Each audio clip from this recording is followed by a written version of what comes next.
hallucinatory period it had been. The discovery of the Harrison Lesser watch, an antique maritime timepiece of unimaginable historical value, had elevated Trotter's independent traders from a gritty stall in the local market to the upper echelons of the British millionaire class. £6.2 million. It was a number that still danced in Del Boy's mind like sugar plum fairies on Christmas Eve. But as the old proverb goes, what goes up must inevitably come crashing down into a puddle of murky water in Peckham. Presently, however, the illusion of success still needed to be maintained. "I'll fetch the suitcase from the van," Del declared, straightening the lapels of his camel hair coat. It was a coat that whispered of money, even if the man wearing it was currently sweating through his tailored shirt. Beside him, his younger brother Rodney shifted uncomfortably.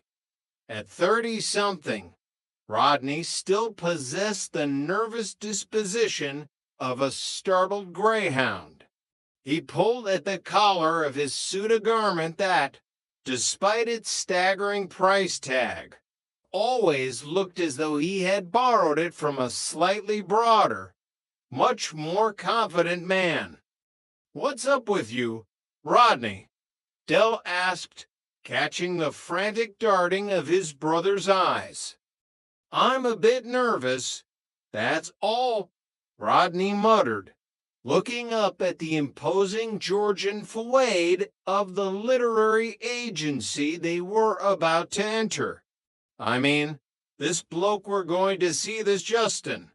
He's a biographer. Del, he writes books about people. He's not going to be asking me anything about my private life, that sort of thing, is he?" Del chuckled, clapping a heavy, gold-ringed hand onto Rodney's shoulder. "Of course he ain't, you plonker. We're not that private. We're public figures now. Men of substance. Entrepreneurs." Rodney bit his lower lip. "He's not going to want to know about, me and Cassandra's little problems, is he?" Del paused, narrowing his eyes. "What problems? You and Cassandra haven't got any problems. You live in a detached house with a double garage. You're living the suburban dream. Rotters." "That's not what you said to me the other night," Rodney shot back, his voice dropping to a harsh whisper. "All right, so there's been one or two minor hiccups in the bedroom department. The romance has been a bit stagnant, but they're personal issues. Del, I told you in strict confidence after 3 pints of export lager." All right, keep your hair on," Del placated, holding up his hands. "I'm not going to be telling him about your romantic shortcomings. And I certainly won't tell him what Cassandra wears when she's trying to spice things up, either. My lips are sealed, tighter than a submarine door. Me." Rodney groaned, burying his face in his hands just as the heavy oak doors opened. A young, sharply dressed assistant ushered them into the inner sanctum of Justin, the esteemed biographer. Justin's office smelled of rich mahogany, old paper, and expensive cologne. It was the smell of established wealth, a stark contrast to the sudden, explosive wealth the Trotters had briefly enjoyed. Justin himself was a man of impeccable posture, peering at them over the rim of tortoiseshell glasses. Sorry to keep you waiting, gentlemen, Justin said, his voice smooth and practiced. It's been a particularly busy morning. Now, I've got all the basic details about your business career, etc. The incredible find of the pocket watch, the auction at Sotheby's. But what I'd like to do today is to get an insight into the real you. Justin leaned forward, steepling his fingers. I want to know how you started, how you became so successful against all odds.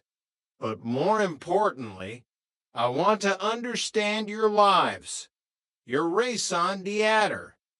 Dell leaned back in his plush leather armchair, flashing a smile that could blind a badger.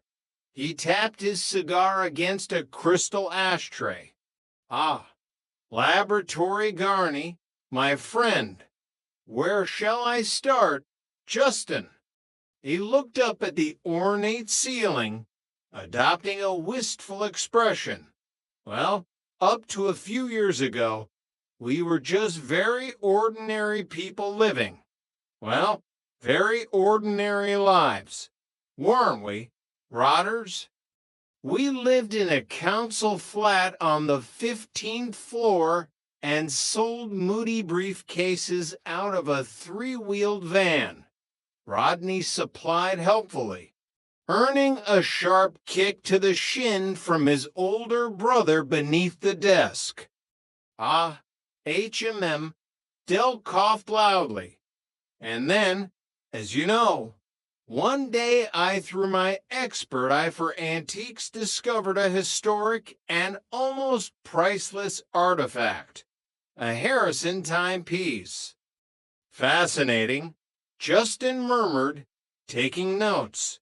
And what was your initial reaction? Anyway, at first, we didn't know what to do with it, Dell lied smoothly. To begin with, we thought about donating it to the British Museum as a national treasure.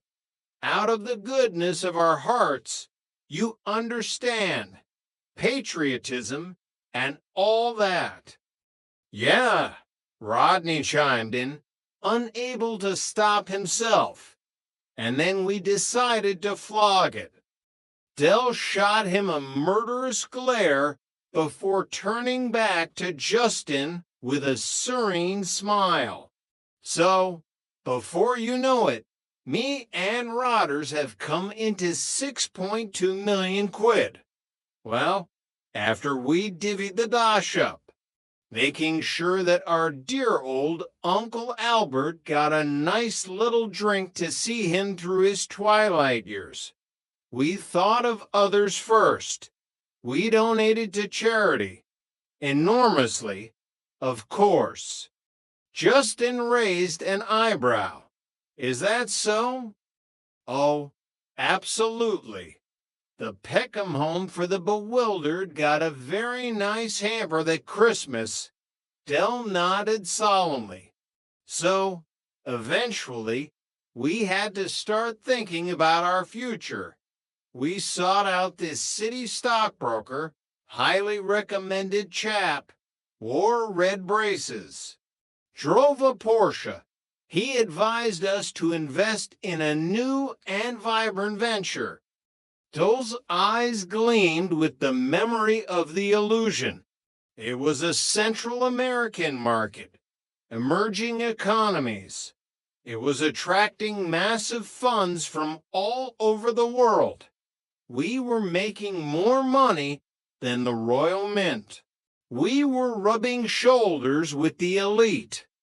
It must have been a drastic change of lifestyle, Justin noted. Did it affect your family dynamics? Oh, no, no, no. We weren't flash, Dell insisted, despite the solid gold sovereign rings adorning his knuckles. I mean, even when we went away on business to discuss global strategies, We always took the family